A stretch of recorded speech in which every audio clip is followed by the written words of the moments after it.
Good evening. My name is Susan Graham, and I'm the new Chief Development Officer at the Wolf River Conservancy.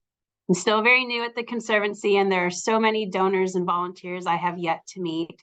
However, I appreciate the opportunity to visit with you tonight in this virtual realm and look forward to meeting all of you in person very soon. As part of our celebration for Mental Health Awareness Day, which is coming up this Saturday, we're pleased to offer a webinar with Dr. Amy Balentine entitled Ecotherapy, How Nature-Based Therapy Supports Mental Health. Tonight is a great opportunity to learn the many reasons we get mental health boost when we spend time connecting with nature, and to find out ways counselors can incorporate nature into therapy and offer even more mental health support to both children and adults. Before I turn it over to Amy, I'd like to acknowledge all of our benefactors for 2023. Thank you to Crawford Howard Family Foundation, AutoZone, FedEx, Hyde Family Foundations, International Paper, Jim Cares Subaru, Ring Container Technologies, Sylvamo for their ongoing support. And of course, all of our supporters, corporations, individual donors, and volunteers are critically important in allowing us to deliver on our mission, the protection and enhancement of the Wolf River watershed as a sustainable natural resource. As always, gifts of any size are always appreciated. Look for the donation link in the chat box. And a couple of housekeeping details for tonight. We ask that you do not attempt to record this program in any device. We'll be recording it for you, and we'll send the link to you after the program tonight in an email. If you have any questions during our program, please use the Q&A feature and not the chat box. Our Education Director, Kathy, will ask the questions after the program. Now, it is my pleasure to present to you our speaker for this evening, Dr. Amy Balentine. She is a clinical psychologist and owner of the Memphis Center of Mindful Living. The center offers therapy to children, teens, and adults who are looking for holistic, evidence-based treatment of anxiety, depression, trauma, loss, and relationship challenges. She is also a mindfulness teacher and has trained at the UCSD Center for Mindfulness, where she also teaches mindful self-compassion program for children.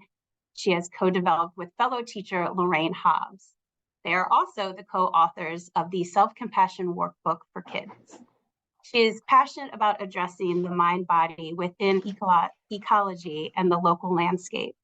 She has found mindfulness to be a healing, grounding, and connecting way of relating to herself and the world, and shares mindfulness practices both in therapy and in mindfulness meditation classes, retreats, trainings for teachers and students at area schools. She volunteers at local parks as a Tennessee naturalist in training and looks for every opportunity to spend time birding, gardening, walking her dog, hiking and kayaking with her friends, spending time with her husband and her 2 teenage children. Please help me welcome to our virtual stage tonight, Dr. Amy Balentine. Thank you so much. I am so glad to be here. I love Wolf River Conservancy and everything you all do for our community. So thank you very much. And now I am going to share my screen and get started on our presentation tonight here.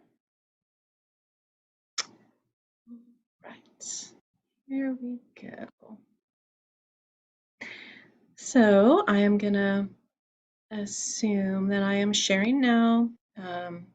Susan or Kathy can let me know if you're not seeing the screen. But thank you for the introduction. That gives you all a sense, hopefully, of a little bit about myself and where I am coming from. I'm really excited to be able to share this topic with you all tonight. I think that this is an area we can all access, a way to be more connected to ourselves in the natural world. So with or without a counselor or a therapist. I think there's a lot of great equity in this, that we can all find ways to access the outdoors. And what I want to do is go ahead and get started. I will tell you, so while I've been a psychologist for over 20 years, ecotherapy itself is newer.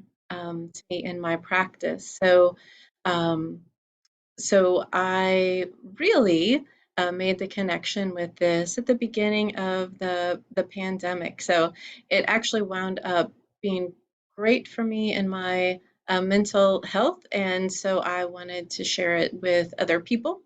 Um, necessity sort of drove us all out doors. And I had the benefit of learning from some great mentors in other parts of America. I think this is a much more common form of therapy. So I did my training outside of Memphis, but I have seen the benefit for myself and other folks. So I definitely want to share that with everyone tonight.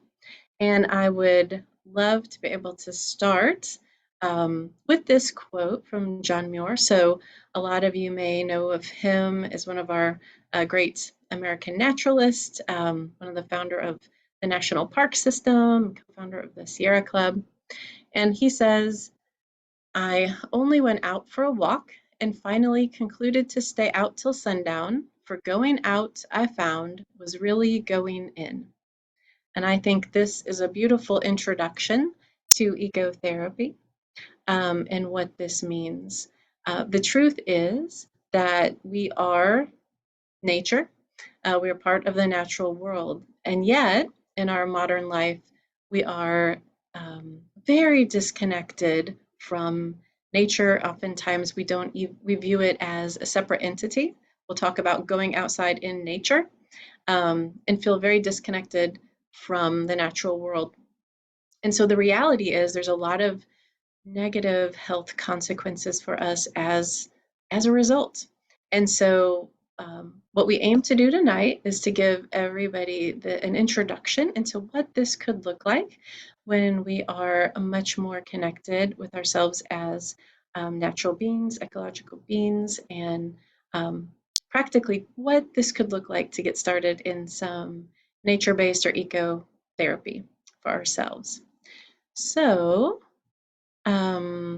let's see here. Before I actually push the next slide, I would like for all of us to think for a moment about ourselves. I've got a poll that hopefully we can get the first poll question up here. I want us to think about for ourselves, are we someone who is connected with the natural world? And if so, in what ways do we connect with nature? So our poll says, what is your favorite way to connect with nature? Would it be nurturing it through gardening or cleaning it up, etc.? Would it be relaxing in it, such as sitting in your backyard or laying out in the sun? Would it be moving or playing in it, such as biking, hiking, kayaking, swimming, etc.? Would it be discovering it through birding, foraging for mushrooms, that sort of discovery, exploration process? Or would it be creating with nature, creating with it through nature art, herbal remedies, teas, that sort of thing? So I'm sure you may be someone who does a lot of these things, but just play with me and pick one that feels like a favorite way to connect with nature. And then when all those come through, we can show those and see what we like to do to connect with nature. For a lot of us, we've been connected since we were kids with the natural world, but oftentimes people may have some positive connections with nature as a kid, and then that just sort of goes away. And it may take a while for us to circle back around. Others of us, we may not have had that early positive childhood experience with it, and it might not always be easy to answer this question. And certainly some folks feel, very disconnected, but it doesn't have to stay that way. All right, so I am not sure. I'm curious when we will. Oh, there's the answer. So looks like we get movement seems to be the top choice, playing in it, doing things like biking, hiking, kayaking, and then the second most frequent would be nurturing it through gardening. All right. And we don't have any folks who like to relax. We're all very busy people here, apparently. Love it. All right. So thanks for doing that. I really want us to be applying. My invitation is to definitely apply anything I talk about tonight to yourself and think about what makes sense for you and what I'm saying. What can you take from it that might be useful? So let's see, here we go. So ecotherapy is a practice. It has its roots in environmentalism. It's been around since the 70s, and it basically, a simple way to think about it, are psychotherapeutic activities that are undertaken with an ecological consciousness or intent. And basically what that is saying is that the most important aspect of ecotherapy is we're thinking about people as not just being this individual person in front of us, separate and apart from everything else, but that this person is actually part of a larger system, is part of the natural world, is nature, and as such is influenced by it, influences it, and to really address a person's needs well means by necessity that we must take into account the entire context of their being, which would include the natural world and their place in it, and that in understanding that we can best support and help them. If we are very disconnected from the fact that we are natural beings and are meant and designed to inhabit this space, we may cut ourselves off from healing that can take place in the natural setting. And that is in fact what's happened a lot. So in therapy, often you're sitting in a little room with four walls, nothing related to the natural world is brought up in conversation. There's no reference to it. It's certainly not within the four walls in which you're sitting. And it's basically not attending to a whole giant aspect of a person's being. Um, so it often, when we do ecotherapy, we are in natural settings. They're often the setting and the activities we do are an integral part of the therapeutic process. And in fact, we talk about Mother Nature as being our co-therapist when we're engaged in ecotherapy, because we are oftentimes bringing people into the outdoors. We're helping people to get connected to it, to benefit from it. In a moment, we're going to talk more about what that looks like to be outdoors and connecting with nature. But we're deliberately bringing in nature in our conversation, in the way we understand a person, the questions we ask, and also in terms of how we are bringing healing to the person. We are definitely going to be helping cultivate that person's ecological identity. So we're going to be helping them see how they, in fact, are part of the natural world, how that can influence their identity, how that can influence their behavior. And what's so important about this is we're basically helping to rewild us. So that's a term now, part of ecotherapy, as well as in ecology generally. This concept of rewilding isn't just for people, it's also about the natural world. But rewilding is basically saying we've gotten very separated and divorced from the natural world and landscape and environment, cut off from who we can be, what we might naturally want to do, what might naturally be healthy or helpful for us. And so we are encouraging people to get back to that space of reconnection. So just as a small tiny example, we are very disconnected from the natural rhythms and seasons and weather and circadian rhythms. The human beings are designed to wake with light and to fall asleep with darkness.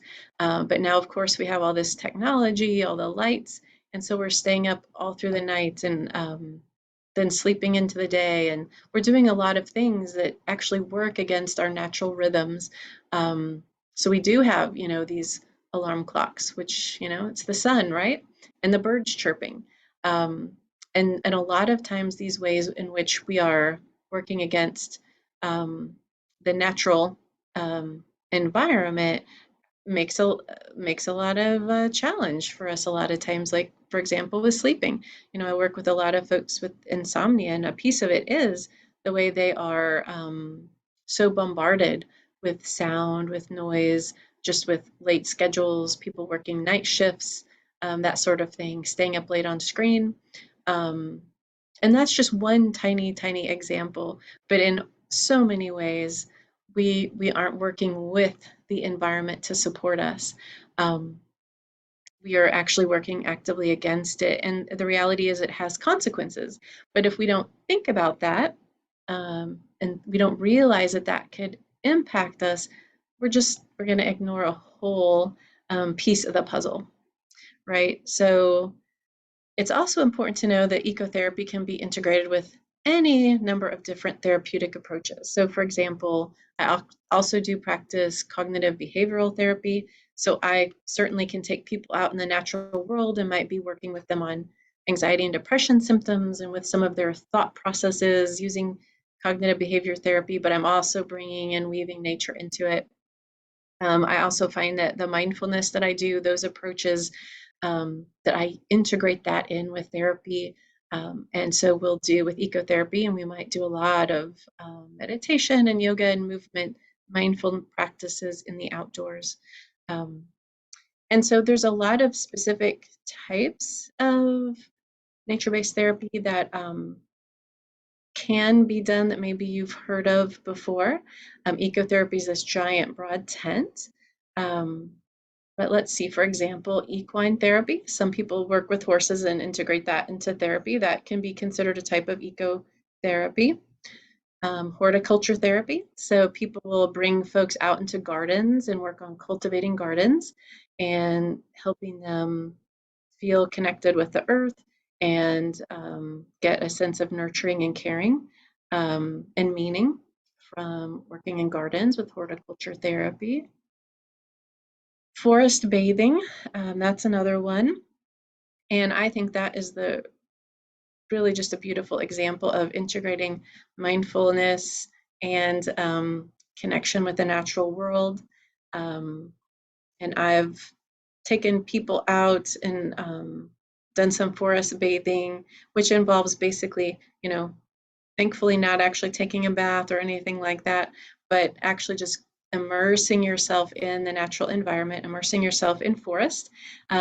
This had its roots in Japan, where this is actually prescribed for people. Doctors will actually prescribe this for folks. And they actually have trails that have been designated as forest bathing trails with places to sit that are accessible to everybody, regardless of ability. And people spend time connecting with, bringing mindful awareness of the natural world around them in the forest, and actually, taking time to be there for long enough. Usually it's like 2 to 3 hours to really breathe in the chemicals that we now know that we can take in, especially from conifer trees, that actually have a lot of healing properties, antifungal, antimicrobial, even cancer-fighting properties. So there's practical ways in which nature can benefit us just on that physical level, which we'll get into more of that in a moment. Adventure therapy. So, a lot of times you will hear about this for like young people, for teens, maybe especially troubled teens, or they may go away for a week or a month at a time to these camps and work on really developing their outdoor skills and really challenging them. And we know this can be really great, really appropriate developmentally for teens and young adults. Nature art, wild crafting, where you're going out and foraging and finding things to eat or to create herbal remedies with. So folks will use that as part of a specific type of therapy. So that just gives you like a few little specific ideas what can fall under the umbrella of ecotherapy. But it doesn't have to look like any one of those things. That just gives you a few examples. But I want us before we get into some specific examples where I've worked with people and what that can look like, I do want us to just step back and talk about the benefit of being out. Just if you don't do counseling or therapy, what are the benefits of being outside and outdoors? Because that's often such a big part of ecotherapy. Although I will say I've definitely done ecotherapy without even going outside, which might sound strange, but we take people where they are. And so I've worked with folks who could not, they had transportation issues, and so they just really could not get to me. Um, or they were very nature averse, just did not feel safe being out into the natural world. And so I take them where they are. And so I've definitely, especially during the pandemic, worked with folks online, like through telehealth. And so they might be at their home. And I would just encourage them.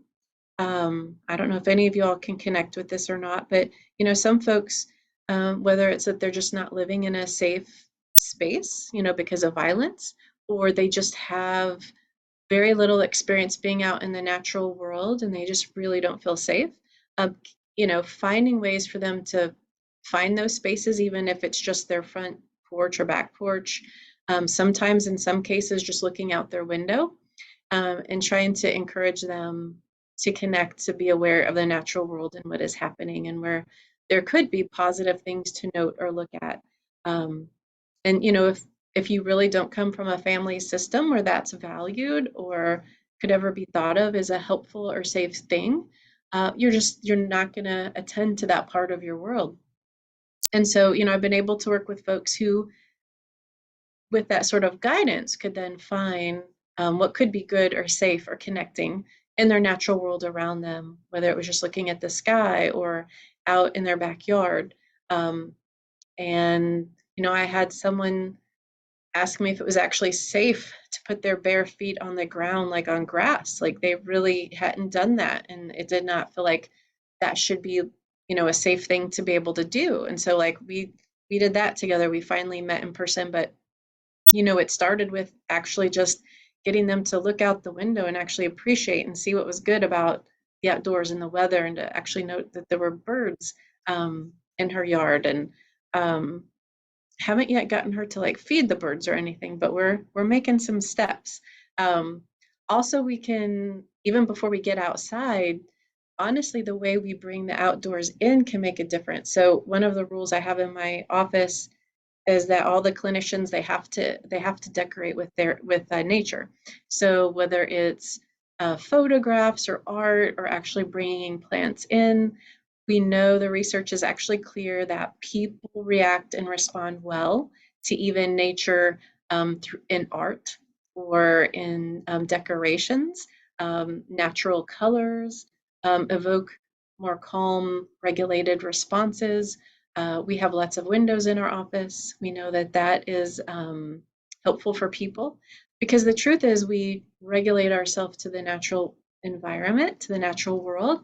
And so we we crave actually being able to see and understand um, the environment around us, and to have light, to receive light and dark, and to respond to it. We might not know that that's why we love having an office with a window, but we're actually wired to respond and to get feedback from the natural world and to give feedback to it. So it's interesting to think that ecotherapy could even take place sitting in an office, but when you have that frame of a rewilding where thinking of people as having an ecological identity, then it really can start just even in the office, because a lot of this is a mindset. All right, so enough of that. Let me go on to the benefits of the outdoors. We know that kids have the biggest response to ecotherapy, to bringing them out in nature. It's just so important for them to be outdoors. In terms of some findings from the research, we know that for kids, time outdoors leads to increased concentration, especially for kids with ADHD. It leads to increased activity levels, so that's good for all of us. I mean, almost nobody is moving as much as they need to. I mean, I think the research is that maybe only 5 to 8% of children are moving, just physically moving. as much as they need to each week. And so being outdoors, it just invites us to move and not be still, right? Um, and we know that exercising increases calm and self-esteem, particularly in girls for some reason. Um, we also there's findings that it decreases psychosomatic complaints in girls. So it seems to just regulate them to a greater degree. A review of literature also finds that time in nature increases children's pro-environmental views. It increases their connection to place, improves their mental health and emotion regulation. And part of the ecotherapy is this pro-environmental view. The idea being that when we recognize that we are part of nature and we see the way it can benefit us, we are more likely to want to benefit it. And we're more likely to do it just out of a sense, not even of being altruistic, but we see how it's actually in our best it's in service to us to want to live and act in ways that are supportive and not harmful to the environment. And so, this is coming at a time when more and more kids are being, at younger and younger ages, not only offered technology, but it's expected and demanded of them. I'm even now hearing from teachers that, there's pressure in preschool to get kids good at technology, good at their iPads, good at, all this stuff, which is just leading to fewer and fewer opportunities for connection with the natural world, fewer opportunities to be physically active, and it's connecting with them with things that are more likely to decrease concentration and regulation. And so we're headed, in some ways in exactly the wrong direction as it relates to kids. So finding ways to get them outside is a beautiful thing. And so just our little did you know fact here, that Americans spend 90% of their time indoors, and then another 5% is in cars. So we've got 5% of our time outside. And so if you think about us as being part of the natural world, just something is not adding up here, and it wouldn't be surprising if that was problematic for us. And also this little did you know fact that green space is more calming and regulating than man-made cityscapes. And so that's why even the art we bring in to our homes and offices can make a difference. But again, that's just another indication that we're kind of built for being out and connected to the natural world. All right, so in terms of benefits for adults, it definitely benefits us too. We know it's really helpful for stress reduction. We know that just even the colors, the sounds of the environment, a lot of just like the movement, just being out and connected to the natural world with all of the sensory inputs reduces our stress. Even over and above just the exercise. We know it helps to restore our attention. So when we get burned out, we don't have the willpower to pay attention anymore. Going outdoors can restore our attention and our ability to focus and do other activities. We'll talk about that more in a second. I have another slide on that. We know that it helps to improve our mood states. We know that it reduces depression, it reduces anger and anxiety, enhances feelings of pleasure, reduces mental fatigue. So, this is not even just a therapy session, this is just time outdoors. So how much more powerful when we combine psychotherapy with being in an environment that actually is supportive to our mental health. That's just like a double benefit. It's a beautiful thing. And it's, again, taking folks who are only spending 5% of their time outdoors, and it's giving them another hour a week, if they're meeting in therapy doing that. And then, of course, I'm going to talk to you in a minute about ways that we actually help people attend to the environment to get even more out of it. Because, of course, just being outside is great, and so much more if we can help people intentionally plug in and pay attention to the natural world and develop their sense of being an ecological being. But before we move on, I've got another question for you all, another poll, if we could put that one up, to just get a sense of what keeps us, because we're all part of that statistic. So what keeps us from the natural world? So what most prevents you from getting out into nature? So would it be a lack of transportation to get to an accessible spot, lack of knowledge as to where to go or what to do, because you're just not connected with that idea, just a lack of time, or could it be like a fear of harm? So it's very common to have fear of insects, snakes, falling into water, poison ivy, all that stuff, super common that I hear from folks. Or would it be inclement weather?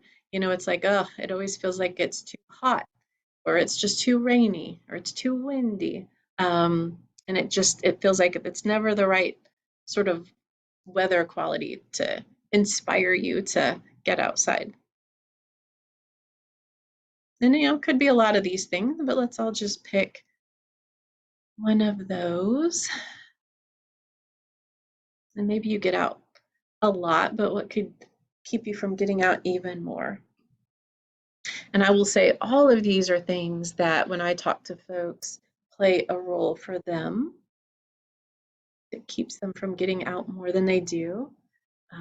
Certainly applies to kids as well as to adults.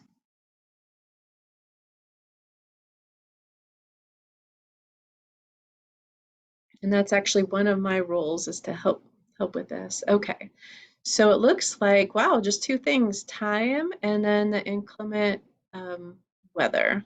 All right, so thanks. So yeah, so it's just good to note that, and then we can be thinking about how do we want to address those issues around time, and weather. And weather, I think, is going to become an even bigger issue over time, so it's worth exploring. All right, let's see here.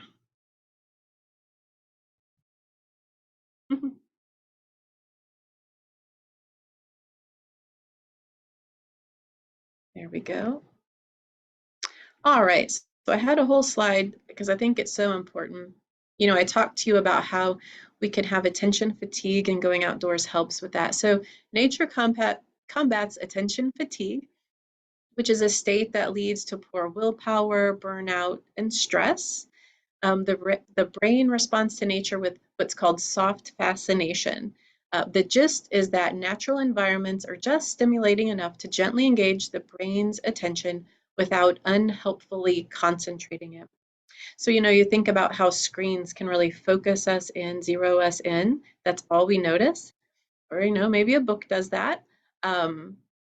So environments that are outdoors, they will draw us in. We might be like, oh, what's that bird sound? Or, oh, look at that, beautiful flower, or we're feeling the wind on our face, but we're not getting that hyper-focused sense, which can really wear us out and burn us out.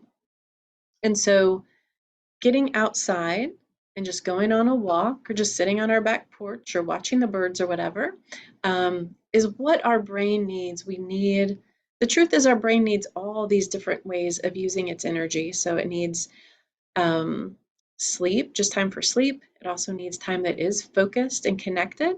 It needs time for exercise. It needs time to be connected with other humans and being affectionate.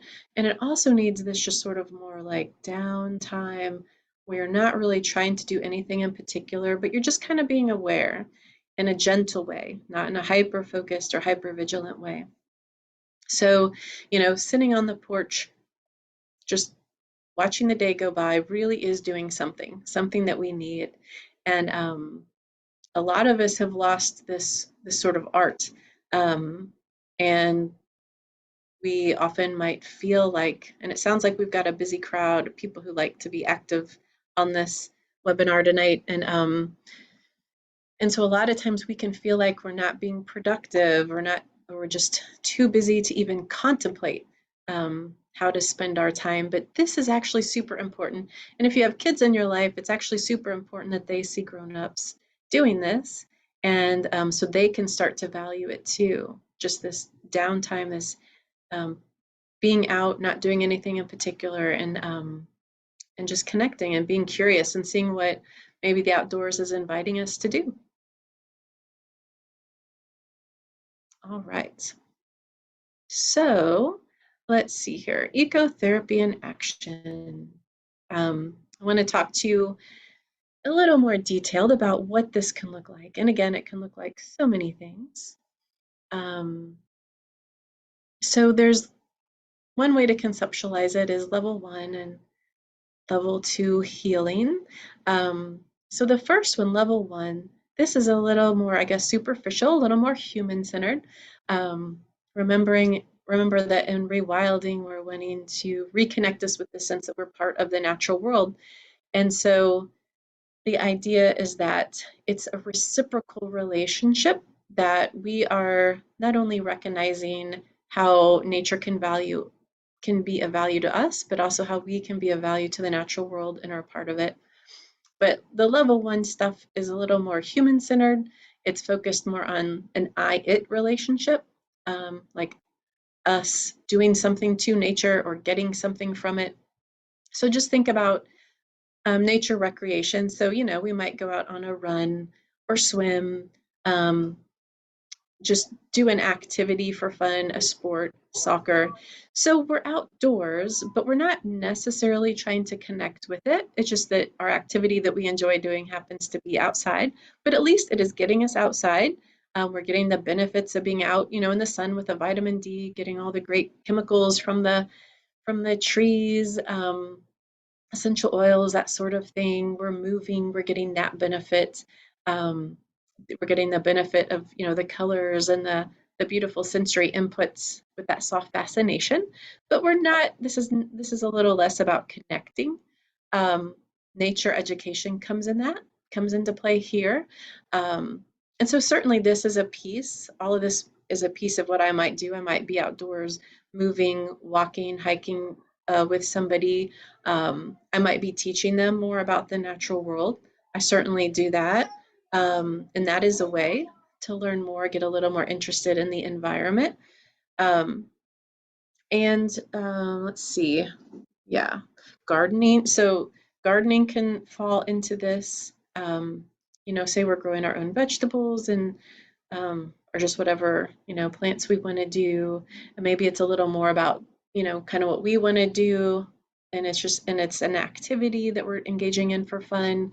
But again, it's getting us outside. We are learning more about the natural environment. Level 2 is a little bit deeper because it's opening ourselves more up to this more I-thou relationship where it's more about a mutual relationship.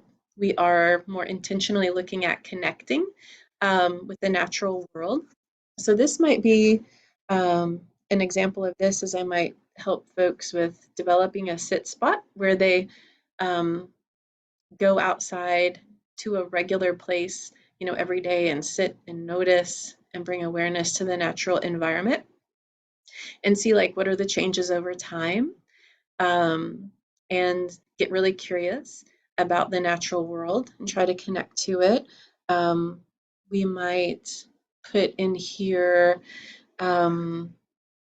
maybe like native gardening where maybe we are thinking just as much about how can I garden in a way that supports wildlife?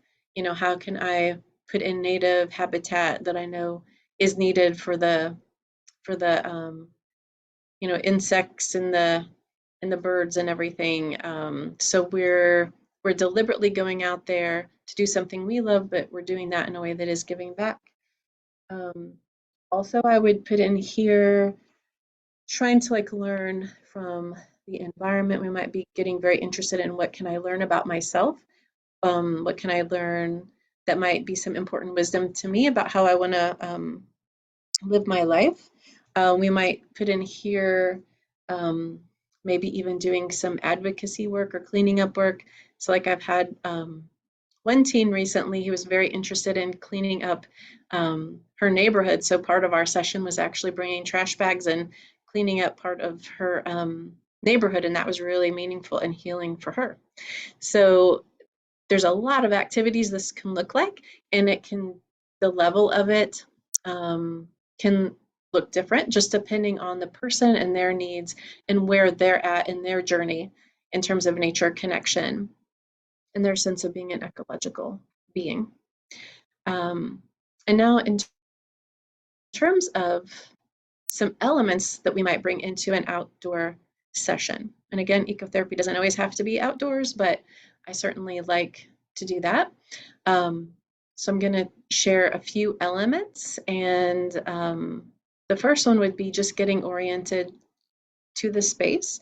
So I like to make sure people understand this space, what they can expect about it.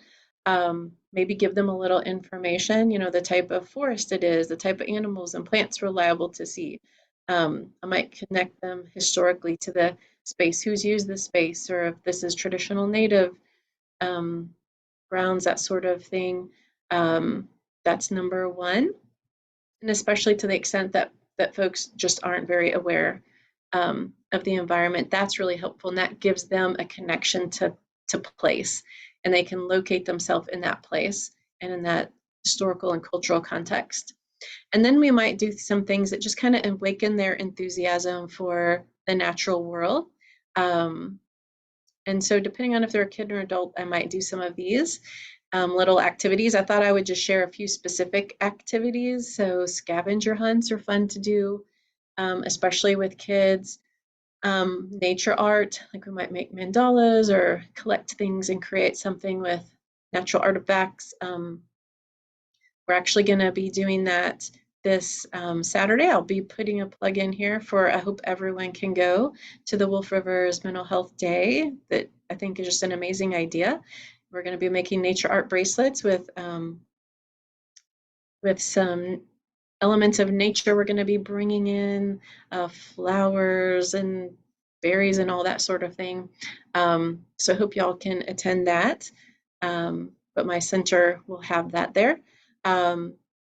This living camera is a fun idea with kids, where you just have them go out and treat you like a camera, where they, tap on your head and have you, open your eyes, and then tap your head again, you close it, and it gets you to like look at the thing they thought was pretty cool to look at in nature. They treat you like a camera, opening and closing your eyes and noticing what they're noticing, any number of things you can do. And then I like to spend time focusing attention on the natural world. So like I said, a lot of times we can just kind of move through our environment and not pay any attention to it at all. We might be on our phone looking down. So we get more benefits of nature, and we connect more to it if we're actually paying attention to it, right? It'd kind of be like having someone come up to you to talk to you, but you never make eye contact, you never talk to them. That's what it's like for Mother Nature. So we're trying to help connect people. So we might have people check in on their own internal weather and then check on what is the outside weather. I certainly do that with a lot of adults. And that's a way to help them slow down and attend to themselves. It's a mindfulness practice.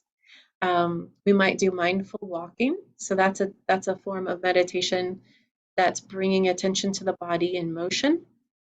For kids, we call it walk like a fox, and I'll lead those out in area parks where we'll practice walking in a very quiet way, the way a fox would, so we can pay attention to our surroundings. And we start to notice the difference between when we're just moving through the world mindlessly and we're being loud and we're scaring away wildlife versus when we are being aware and quiet and cautious, and we're not making such a large zone of disturbance around us, and we're able to attend to things in our natural world a little better. Mindfulness of sound. Just did that today with an adult walking through a park, and we're really attending to the sounds around us. And actually, that's another one that we're going to have there at the Mindfulness Day at Wolf Rivers. Mental Health Day.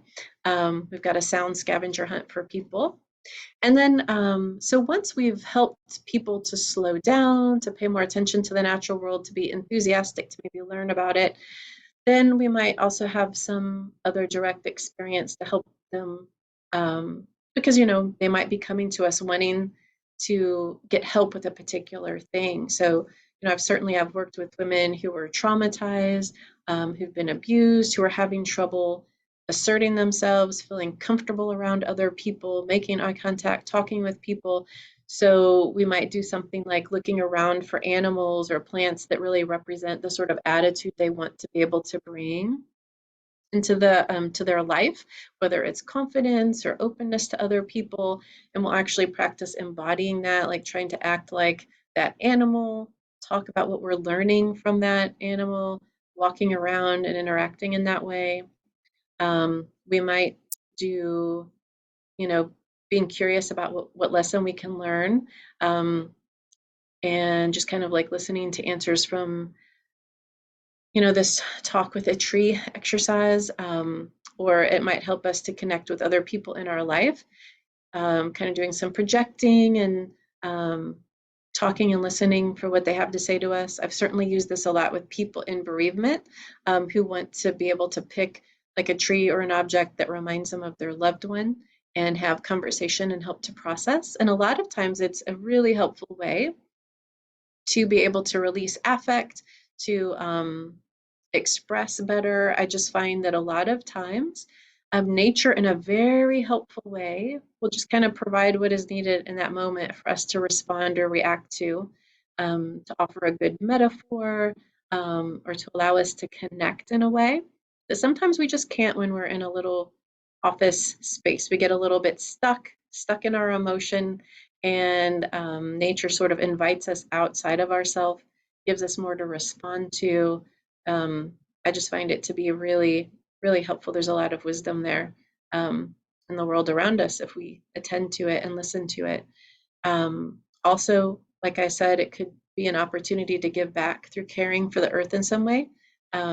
And so, especially, what we find is that kids and teens find this to be such a helpful thing. There's like 50%, I was just listening to a recent poll of kids and teens are feeling very lonely and depressed and disconnected. And so allowing them to have this experience with feeling like a part of the earth and part of nature and connected, and feeling like there's something they can do to give back, is often very healing. And so we'll just do what might be needed in that moment for that person to learn a new skill, or to learn to work with a particular emotion or state. So that can be a really helpful piece of the ecotherapy session. And I know that I'm going to kind of run through these last couple of slides briefly to make sure we have time for questions. It looks like I just saw numbers with chat and Q&A I haven't looked at yet, but I want to make sure we honor that, any questions or thoughts people have. I wanted to spend just a little bit of time on a particular topic that I think is that ecotherapy can really very expertly address, that might not be attended to as much in other forms of therapy, which is eco-anxiety. And so before I get to that, I'm going to have my last poll question because I'm curious to see where you're at. And this is on eco-anxiety. So what concerns you most about the environmental crisis? And I know it might be all of them. And I did give that as an answer. So an increase in natural disasters, lack of desired/adequate food or water, flora and fauna species extinction, economic/social/government instability, or it's all equally overwhelming or concerning. So if you are feeling some eco-anxiety, then I want to invite you to respond to that, just to get a sense of what might be on your mind.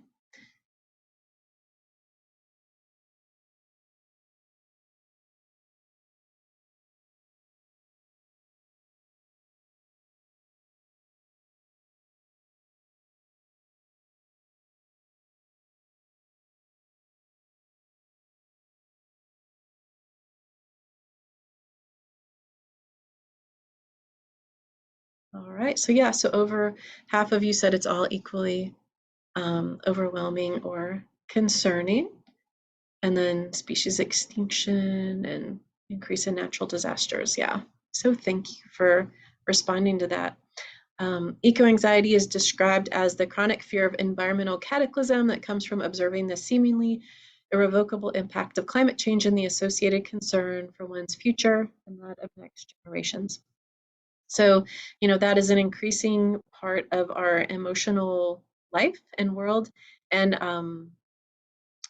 and we know that especially for teens, this is an especially, poignant pain point and one that we need to address. And we're finding that we're needing to address that more and more in therapy. So I just wanted to talk briefly about what it does look like and how we can help. So it changes our climate change can affect our health. We've talked about that mental, physical, and community health. Obviously, we can have increased rates of stress and anxiety and depression, also a sense of grief or loss. It can increase tensions socially, increase substance abuse or PTSD, and especially if you are in an environment where you've had a natural disaster occur. And so, increasingly, it's just going to be more likely that we're going to be attending to this and needing to attend to these mental health issues on a more like community level scale.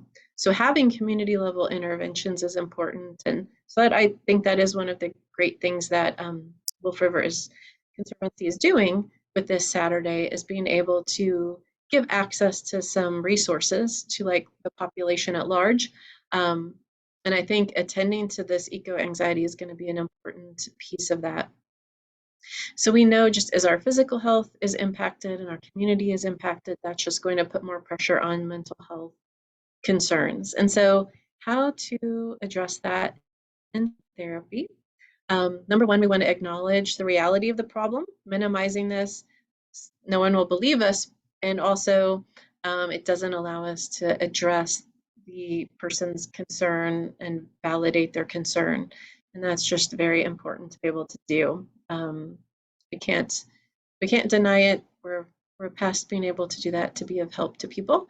We want to also provide treatment for symptoms. So it might show up differently in different people. So it might come up as like a ruminating thought, obsessional thinking, panic attack, griefs, insomnia. So we want to treat the symptoms. We also want to encourage activism rather than hopelessness and despair. And sometimes as clinicians, we might be making sure that we're addressing our own anxiety and despair and not getting stuck in that with the client. We want to help connect clients to nature and build their relationship to it in a way that is supportive and mutually healing. So, for some folks, actually helping them find resources and ways to give back, create ways to give back, even make that part of the session can be helpful. And then we want to address the moral injury of being part of the problem. If we're using resources, if we're doing things that are contributing to pollution, which I mean we all are, we do want to acknowledge that role and work on, self-forgiveness that we're part of this system that is causing some of the harm. And then talk about ways we can make amends and become part of the solution. And I think redefining our relationship with nature and seeing ourselves as part of it is part of that that aspect of the ecotherapy that can be a very helpful thing to do. So I just want to encourage us to look at this, whether we're a clinician or not, that this could be really relevant for ourselves and even for friends and family, and especially if we have kids or teens in our life that we can find ways to support. All right. And so finally, taking it with you. How to get started for yourself. I want to encourage all of us to daily spend time in nature, even if it's just 5 minutes, each day in the same spot, bringing a mindful awareness to your surroundings, perhaps even journaling daily about something new in nature you're noticing. Figure out when is it that the hummingbirds leave, when is it that the white-throated sparrow makes its return, to the area. And then weekly, do whatever activity you already love, whether it's kayaking or jogging. But doing this, bringing a mindful awareness to the natural world around you. Because again, learning how to attend to it and focus and bring a mindful awareness allows us to connect more with the value and benefits and deepen our relationship with it. And then always, above all, slow it down and show up to the natural world with all your senses engaged and consider how the world is a part of you just as you are part of it. All right, well, thank you all so much. I'm going to stop sharing now and open it up to any questions or Hey, let's Amy, see. thank you so much, Kathy. Thank you so much. That was so interesting. And reinforced things that I had been thinking throughout my time, as an educator and biologist. It was just so nice to have it articulated the way that you just did. Um, so let me start with Thank the you. questions. Number one, does Memphis have any designated forest bathing trails or areas? Well, actually, Overton Park is working on that right now, I know. So I know they're working with some professors at U of M. So that is on its way. Um, and then actually the Dixon, they have been having me do like some forest bathing there. So they don't have an official trail, but we've been doing, it's more like a garden bathing. I don't, you can't really call the Dixon a forest, but I, I wonder what the criteria are for that. for the trail, For a forest creating that. spot, yeah. Yeah, I don't know, but I know that there are organizations, there are forest bathing organizations. So I think you could easily Google that and see how to get it certified. I know a lot of it has to do with being like wheelchair accessible.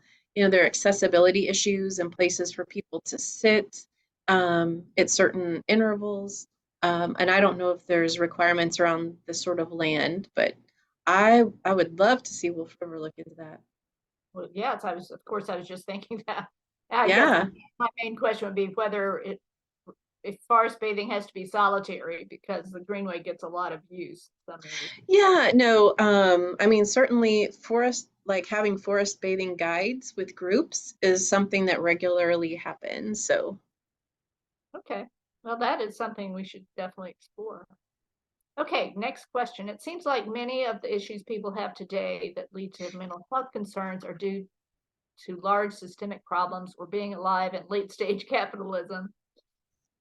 How can therapy help when it seems that these larger structural issues are what is often most to blame for poor mental health? yeah, I mean, that's such a great question. I mean, it is true when we're working with people on mental health issues, if we can get them into a healthier um, social environment, that is absolutely what we want.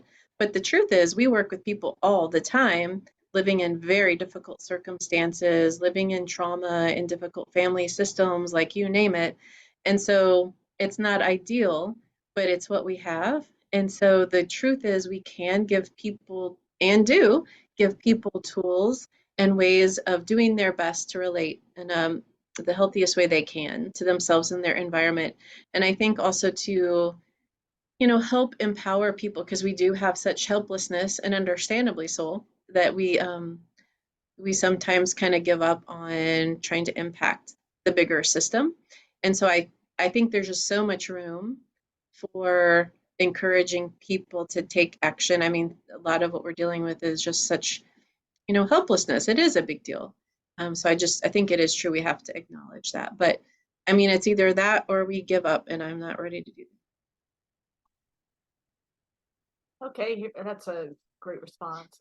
Can you recommend some evidence-based resources to learn more about this topic for lay people and for those in healthcare? Yeah, so I know there are some. So what I would say for people um, who are therapists, there are um, there are organizations like the APA with the American Psychology. We have we have like certain divisions you can take part in that does involve ecotherapy. And also I would say like I get they're books that I read. I've had like gone online and found folks who are therapists who do this work, and I do training with them. Kimberly Rose is one out of um, Colorado, um, and you can look her up online. There's a couple of books I like. One is called Ecotherapy, Theory, Research, and Practice. And there's one for working with kids called Nature-Based Therapy. Um, I get online with Facebook groups and I get ideas from them and I see what people are reading and talking about. I know there's like journals, professional journals of ecotherapy. So those would be some places to start. Yeah. Okay. Well, that is it for the questions. I haven't, I have not thought of more of my own, but I may be contacting you soon because that's just such an interesting topic. And I just want to remind everyone out there that we will be hosting Mental Health Awareness Day in partnership with Memphis City Schools and other organizations on Saturday at the Epping Way section of Greenway.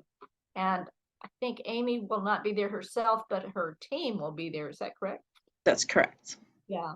And so please think about joining us because I think it's really going to be a wonderful and unique event. So thank you again, Amy, for your time. And we look forward to meeting with the rest of your team on Saturday and Thank you. in the future. This is just really great. Okay, wonderful. Thanks for having me. I Okay. appreciate y'all and what you do. Thank you. Good evening, everybody. All right, good evening.